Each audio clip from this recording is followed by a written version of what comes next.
దమ్మంటే రాజీనామా చేసి ఎన్నికల్లో తెలుసుకుందాము. ఆ దమ్ము ఇక్కడ మనము ప్రజాస్వామ్యంలో ఉన్నాము, ఇట్లా తెలుసుకోవడం కాదు అనేటువంటి మాట ఏంటంటే అన్నారు.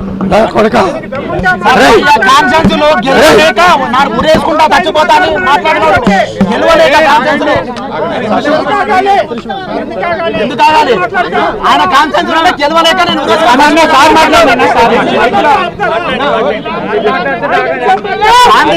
మాట్లాడే స్థాయి కాదు.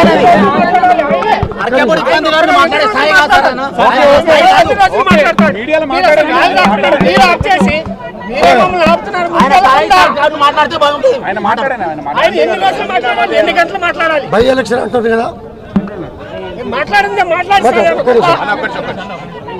నా కొడుక్కి బై ఎలక్షన్లో సీట్ ఇచ్చి డబ్బులు ఇచ్చి 90 మంది ఎమ్మెల్యేలు ఇచ్చి దళిత బంధు అదే కాన్స్టిట్యూన్సీలో ఇస్తే నా కొడుకు గెలిచాడా? ఆడు నన్ను రిజైన్ చేసుకెళ్ళమంటాడా? ఈడెవడు వీడికేం హక్కుంది? సంవత్సరం శాసనసభ్యుడిగా పనిచేయలే. ఎమ్మెల్సీ ఇస్తే బ్రోకర్ గారు దేని కూడా దానికి పనికొస్తాడని చెప్పి కేసీఆర్ గారు ఎమ్మెల్సీ ఇస్తే కనీసం గవర్నర్ గారు కూడా తిరస్కరించినటువంటి సందర్భం మీకు తెలుసు.